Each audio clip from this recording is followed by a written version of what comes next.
I used to think Mary ruined my marriage. But in the end, she helped me rebuild my life.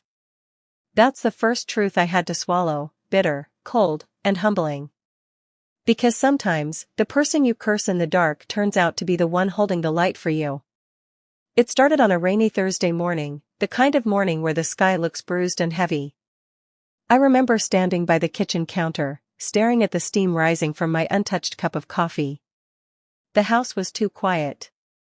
My husband, Daniel, had already left for work, as he always did, without a goodbye kiss, without even a glance. He used to touch my shoulder before leaving, say, "Don't wait up, babe," with that easy smile of his. But now, the only sound left behind was the dull slam of the front door. I stood there, coffee turning cold, feeling like someone had quietly packed up all the warmth in our home and taken it away. It wasn't always this way. There was a time when Daniel and I laughed until our sides hurt. We were that couple people said looked solid. We built our little world from scratch, a rented apartment, second-hand furniture, late-night ramen dinners. He used to tell me that one day we'd have a backyard big enough for Sunday barbecues and maybe a swing for our future kids. But that dream dissolved slowly, the way sugar disappears in too much water, faint, directionless, gone before I noticed. After 12 years of marriage, Daniel had changed. Or maybe I had. He stopped meeting my eyes at dinner. Our conversations turned into lists, bills, groceries, appointments. He worked late nights, and when I asked how long he'd be, he'd sigh, "You know how it is, baby. Mary's been piling work on me again." That name, Mary, became a shadow that followed me everywhere. At first, it was harmless. I'd hear it in passing. "Mary said the presentation's due Monday." "Mary asked me to stay late to finish reports." "Mary this, Mary that." I didn't know what Mary looked like. But I started to picture her. In my mind, she was everything I wasn't: polished, confident, the kind of woman who never burned dinner or forgot her lipstick. I hated her before I even met her. The truth is, when love starts slipping away, you look for someone to blame. And Mary was the easiest target. Before the cracks showed, I used to love our mornings. I'd pack Daniel's lunch, iron his shirts just the way he liked, crisp collars, folded sleeves. I taught high school English part-time, and in the afternoons I'd walk to the little park down the street, grading essays while the jacaranda trees showered purple petals onto the benches. Life was quiet. Predictable. Safe. But quiet can turn into lonely real fast when your heart has no one answering back. One evening, I made his favorite dinner, roasted chicken with rosemary, mashed potatoes, and green beans. I even put on lipstick, the shade he once said made me look dangerous. I wanted to remind him of us, the way we used to be. He walked in late, loosened his tie, and looked at the table like it was a burden. "Long day," he muttered, barely glancing up. "Mary wanted to redo the client report again. She's impossible." He sank into his chair and started scrolling through his phone while I stood there, holding the gravy spoon like an idiot. I wanted to scream, "You used to look at me like that." Instead, I just said, "Dinner's ready." He didn't notice the tremor in my voice. After he went to bed that night, I washed the dishes slowly, my fingers wrinkling in the hot water. I told myself it was just stress. Work stress. Midlife stress. Marriage stress. Whatever label made it easier to swallow. But deep down, I felt it, something was shifting. It started with perfume. Not mine.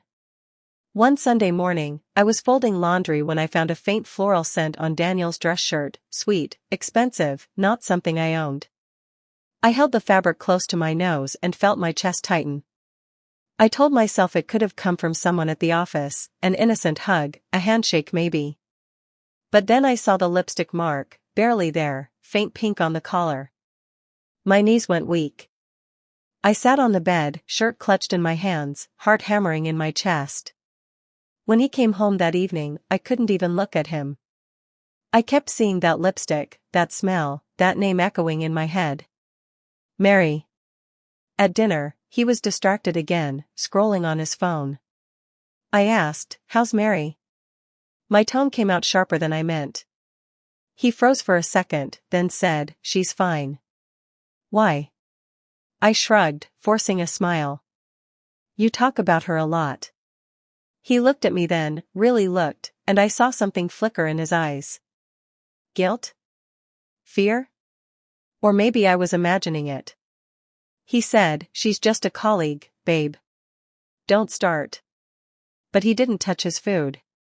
That night, I lay awake, staring at the ceiling while he slept beside me. Every breath he took sounded like a stranger's.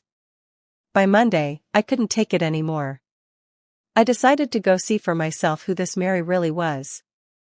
So I showed up at Daniel's office around lunchtime, carrying a box of homemade cookies. My excuse? Just surprising my husband. The receptionist smiled politely. "He's out to lunch with Ms. Brooks." "Ms. Brooks?" I asked. She nodded. "Mary Brooks. His team lead." There it was.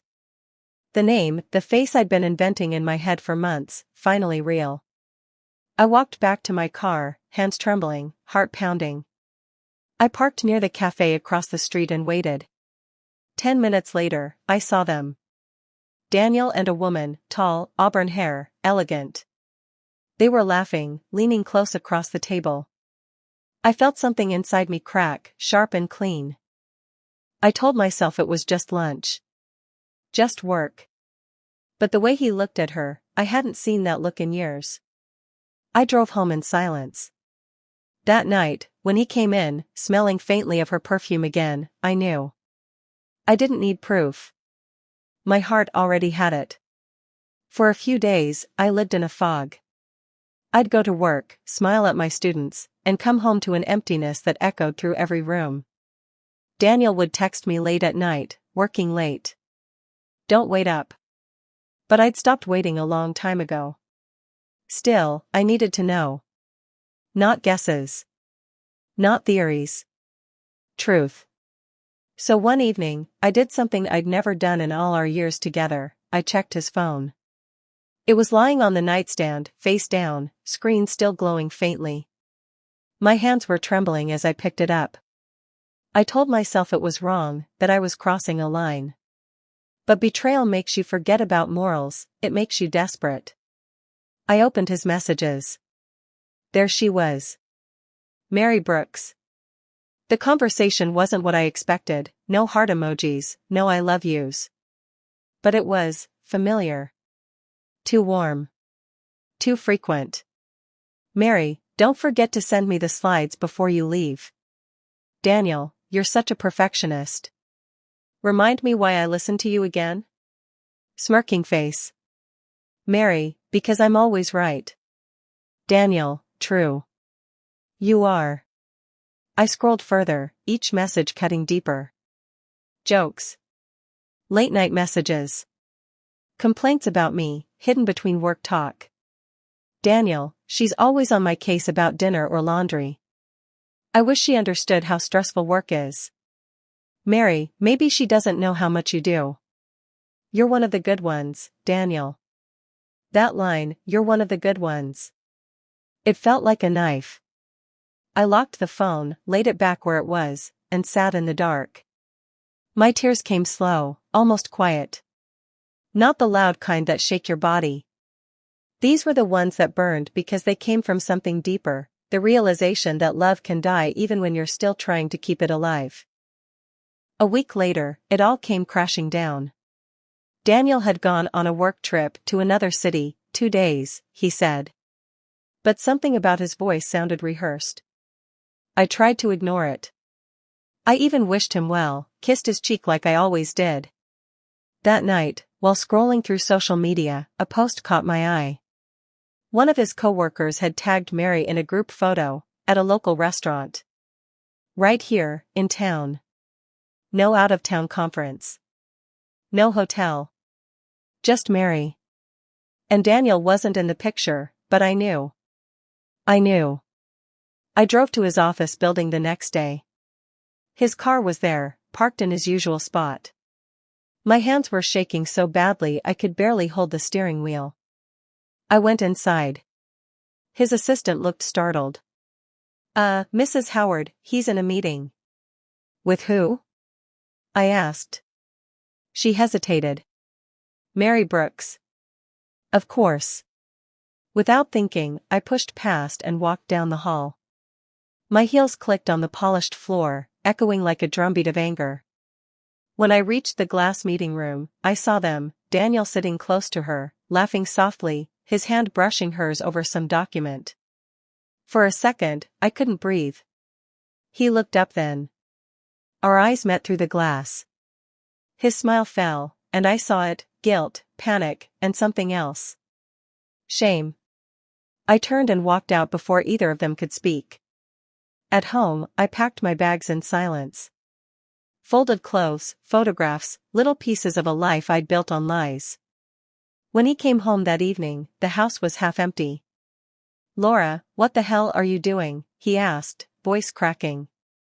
I looked at him, really looked. The man I once loved. The man who had shared my bed, my dreams, my mornings. "Tell me it isn't her," I said quietly. His lips parted, but no words came out. That silence was my answer. I zipped the last suitcase and said, "You don't get to call me paranoid anymore." He tried to reach for me. "Laura, please. It's not what you think." "Oh, Daniel," I whispered. "It's exactly what I think." I walked out the door with my dignity intact, but my heart in pieces. The first weeks after leaving were a blur. I moved into a small apartment across town, a one-bedroom with peeling paint and a leaky faucet. It was quiet, lonely, but at least it was mine. I spent my nights staring at the ceiling, wondering how I could have missed the signs. I replayed every conversation, every late-night excuse, every "she's just a coworker." Grief has a strange way of disguising itself as anger. I told myself I hated him. I told myself I hated her more. In my mind, Mary was the villain, the other woman, the homewrecker, the thief who'd stolen the life I'd built. I wanted to see her hurt. One afternoon, I went to the cafe near Daniel's office. I knew she came there often, I'd seen her once, sitting by the window with her laptop. I wanted to look her in the eye. And I did. She was sitting alone that day, sipping tea, reading something on her tablet. Up close, she didn't look like the polished siren I'd imagined. She looked tired. Sad, even. Still, I walked over, my heart pounding. "Mary Brooks?" I asked. She looked up, startled. "Yes?" "I'm Laura Howard," I said, my voice cold. "Daniel's wife." Her face went pale. For a moment, she just stared at me, then her eyes filled with something unexpected. Confusion. Pain. "His wife," she whispered. That was the moment my world tilted. She wasn't pretending. She truly didn't know. "Wait," she said, standing slowly. "Daniel told me you were separated. That you'd been divorced for months." I felt the floor drop beneath me. "He what?" Mary's voice trembled. "I swear, Laura, I had no idea." "He said you left him. That he was finally ready to move on." I stared at her, speechless. The anger in my chest began to twist into something else, disbelief, then sorrow. For the first time I saw her not as the enemy, but as another woman who'd been lied to by the same man. Mary reached into her bag and pulled out her phone. "Look," she said quietly, showing me the messages. "He told me he was still living in your old house because you hadn't found a buyer yet." I thought it was strange, but he always had an explanation. There it was, the proof. The same pattern of deceit, just wearing a different face.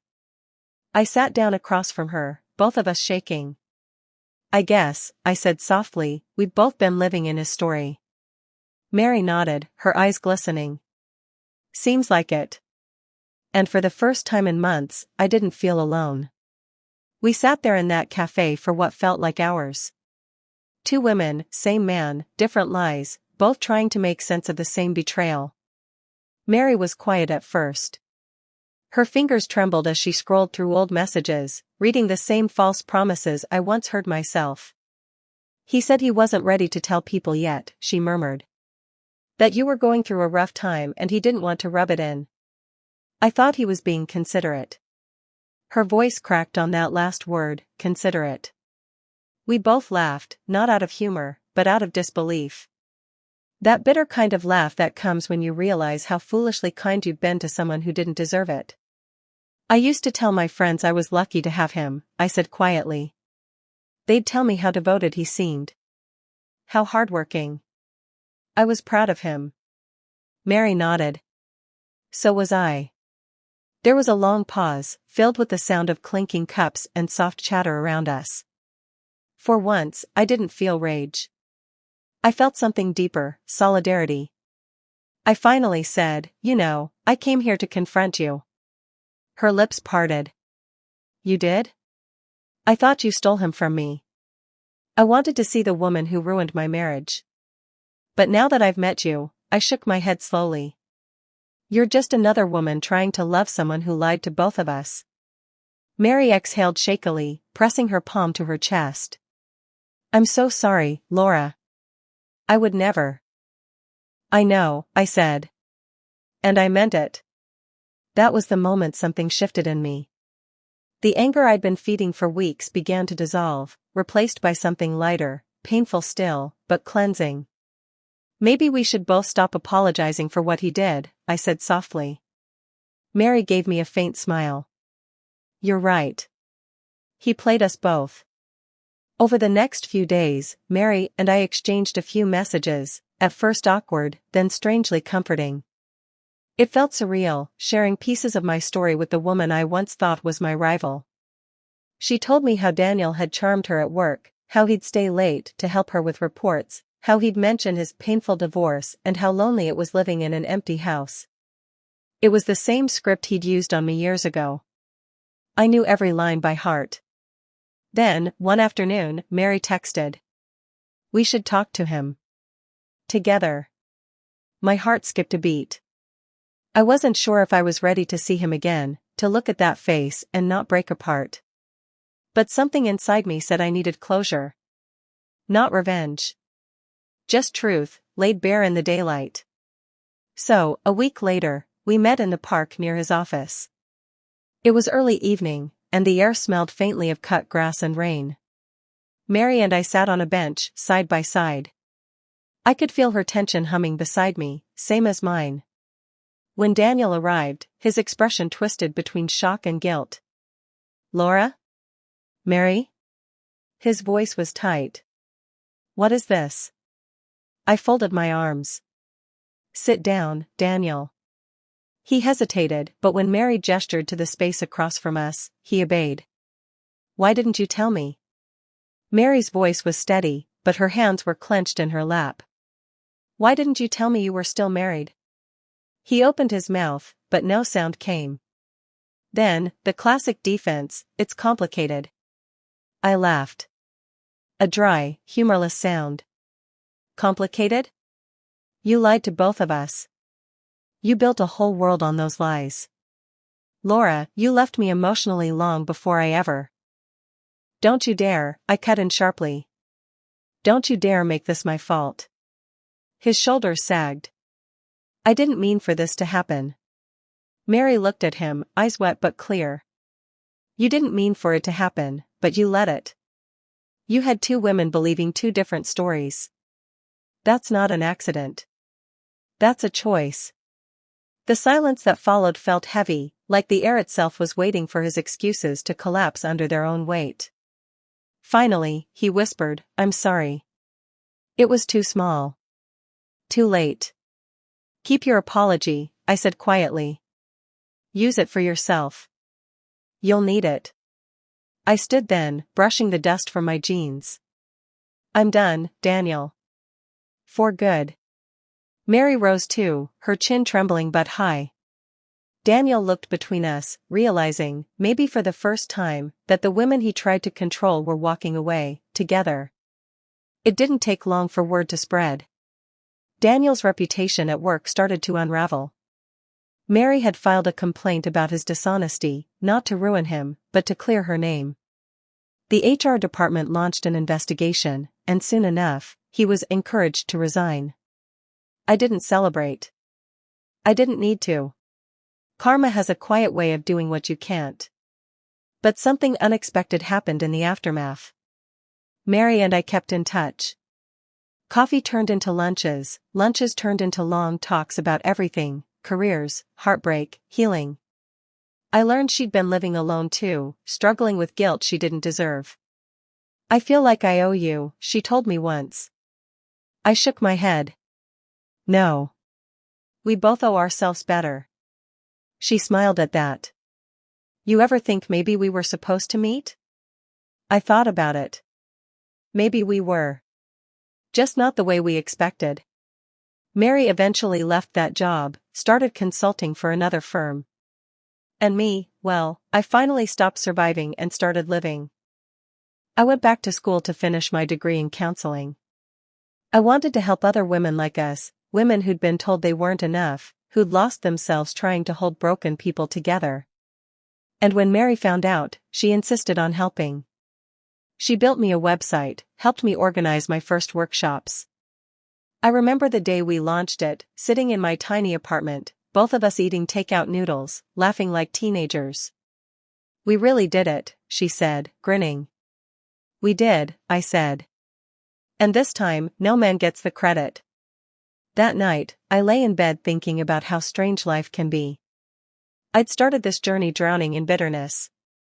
But somehow, through that wreckage, I found a friend, a sister in survival. Mary wasn't the villain in my story. She was the unexpected hero. And Daniel? He was just the lesson. Healing doesn't come like a sunrise, bright and sudden. It comes like dawn through fog, slow and uncertain, until one day you realize the light never left, it was just waiting for you to open your eyes. The first time I woke up and didn't think about Daniel, I almost didn't notice. I brewed my coffee, watered my plants, answered emails, and halfway through my second cup, it hit me: I hadn't checked his social media, hadn't replayed the last fight, hadn't even whispered his name in my mind. It was a small victory, but it felt monumental. Mary and I kept meeting on Sundays. We called them our reclamation days. Some women go to brunch. We went to rebuild our lives. She'd bring her laptop, and I'd bring my journal. Together, we planned career goals, savings, things we'd always said we'd do someday when our lives were more stable. But this time, we weren't waiting on anyone to give us permission. "I used to think being alone meant failing," I told her once, as we sat under a tree in the park. "Now it just feels peaceful." Mary smiled, closing her laptop. "Peaceful's good. You can build a lot from peace." She was right. Months passed, and something inside me softened. The anger that once kept me company had burned itself out, leaving space for something gentler. Compassion, maybe, not for Daniel, but for myself. I started seeing a therapist, went to a women's support group, and shared my story, trembling at first, then stronger each time. Every woman there had her own version of betrayal, and yet, beneath all the pain, I could feel the same current: resilience. It's a strange thing, realizing how many people are quietly mending themselves while pretending to be fine. It made me want to be honest, not just with others, but with myself. So I began writing again, not emails, not lists, but stories. My stories. At first, it was just journaling, messy thoughts, late-night reflections. But soon, it became something bigger. I started a small blog called Beyond the Broken. It wasn't fancy, just a space where women could share stories of rebuilding after betrayal. Mary helped me set it up, designed the logo herself. Within weeks, the messages started coming in. "Thank you for saying what I couldn't. I thought I was the only one. Your story gave me courage to leave." Those words healed parts of me Daniel never could. A few months later, I attended a local women's business event. Mary convinced me. "You need to network," she'd said, grinning. "The world needs more of your kind of strength." So I went, nervous, clutching my stack of business cards like armor. I didn't know anyone there, but halfway through the event, I found myself talking about my journey, how I left my marriage, how betrayal led me to rediscover myself. When I finished, there was silence. Then applause. One woman came up to me with tears in her eyes. "You know," she said softly, "I thought my husband's affair was the end of me. But listening to you, maybe it's just the beginning." That's when I realized this was my new purpose. Not to dwell on the pain, but to transform it. One evening, months later, Mary and I sat on my balcony watching the city lights flicker. "You ever think about him?" she asked quietly. "Sometimes," I admitted. "But not with hate anymore. Just recognition. Like looking at an old photograph of someone I used to know." Mary nodded. "I get that. I don't hate him either. I just feel sorry for him." I smiled faintly. "Me too. He never learned what love really means." She turned to me then, eyes glimmering in the lamplight. "You know, Laura, you're glowing." I laughed. "Glowing? Please, that's just the reflection from your tea." She shook her head. "No. You've changed. You walk like someone who knows she's free." And maybe that was it, freedom. Not the kind you shout about, but the quiet kind that hums under your skin, reminding you you've survived what was meant to break you. Eventually, people stopped asking about Daniel. Friends who once tiptoed around the subject began to see me as me again, not as the woman whose husband cheated, but as the woman who came back stronger. I heard through mutual acquaintances that he'd tried to move to another firm, but word followed him. The truth always does. I didn't gloat. I didn't reach out. Some stories don't need epilogues, just distance. One day, I got an email from him. The subject line read, "I'm sorry." For a long moment, I hovered over the message, heart oddly still. Then I deleted it without opening it. That was the real closure, not confrontation, not revenge. Just the calm of no longer needing answers. A year later, I stood on stage at a community center, reading an excerpt from my blog to a small audience of women. Mary was in the front row, beaming. I read. "Healing is not about getting your old life back. It's about creating a new one so rich and whole that you stop wanting the old one at all." When I finished, there was silence, then applause that felt like sunlight. After the event, a young woman came up to me. "How did you forgive him?" she asked. I smiled gently. "I didn't. I just stopped carrying him." That night, back home, I lit a candle on my windowsill. The air smelled faintly of lavender, my favorite scent now, clean, calm, certain. I thought about everything that had led me here, the lies, the heartbreak, the meeting with Mary, the moment of truth, and the unexpected friendship that grew out of pain. Life had broken me open, but it also made space for something beautiful to grow. Sometimes, when I sit alone at night with the candlelight flickering against my walls, I think about how everything can change in one moment. One discovery. One truth too heavy to ignore. And yet, maybe, that's what life does. It breaks us open, not to destroy us, but to show us what we were always made of. Because the truth is, betrayal didn't ruin me. It revealed me. There was a time I thought love was about endurance, about staying, no matter how much it hurt. I believed that if I just forgave enough, smiled enough, tried enough, he would see my worth. But here's what I learned: when someone betrays you, it's not a reflection of your value. It's a reflection of their limits. And love, real love, doesn't live in the shadows of deceit. It lives in the light of truth. I used to replay the lies over and over in my head. Searching for meaning. Why her? Why me? Was I not enough? But I know better now. Because healing isn't about finding answers. It's about accepting that sometimes, the people we love the most are the ones who teach us our hardest lessons. Daniel's betrayal taught me that loyalty means nothing when it's one-sided, and forgiveness doesn't always mean reconciliation. Sometimes, forgiveness is just releasing the grip that pain has on your throat, so you can finally breathe again. One evening not long ago, I walked past the same cafe where Mary and I first sat after everything fell apart. The same seat by the window was empty, sunlight spilling across the table. And for a second, I saw my old self sitting there, eyes swollen, hands trembling, heart cracked wide open. I wanted to reach out to her, to whisper. You don't know it yet, but one day, you'll thank the storm for washing you clean. Because I did. It's strange, how something that once felt like the end can slowly become your beginning. After all the heartbreak, the tears, the sleepless nights, I found something priceless, clarity. I no longer chase peace. I am peace. And now, when I tell my story to others, I don't speak from bitterness. I speak from truth. Because when we tell our stories, when we share the parts that once broke us, we give someone else permission to heal too. Mary still comes over every Sunday. We make tea, light candles, and laugh until our stomachs ache. Sometimes we talk about the past, not with sadness, but with the kind of grace that only comes when you've survived the worst and learned how to smile anyway.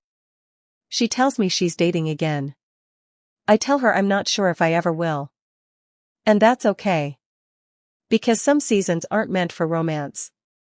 Some are meant for rediscovery. And this is mine. A few nights ago, I stood by my window watching the rain fall, and I realized I wasn't afraid anymore. Not of loneliness. Not of love. Not of life.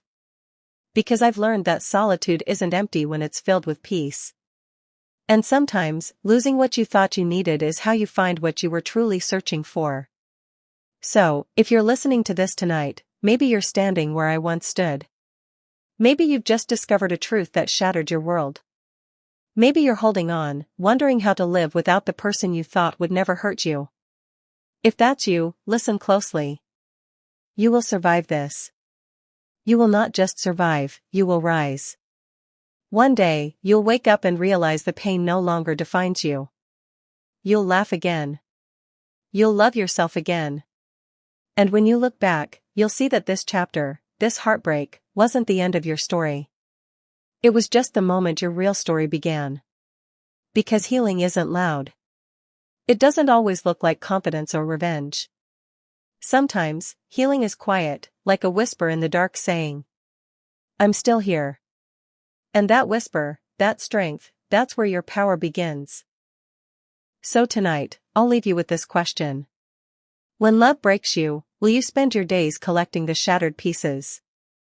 Or will you build something new from the fragments, something only you could create? Because sometimes, the most beautiful thing you'll ever rebuild is yourself.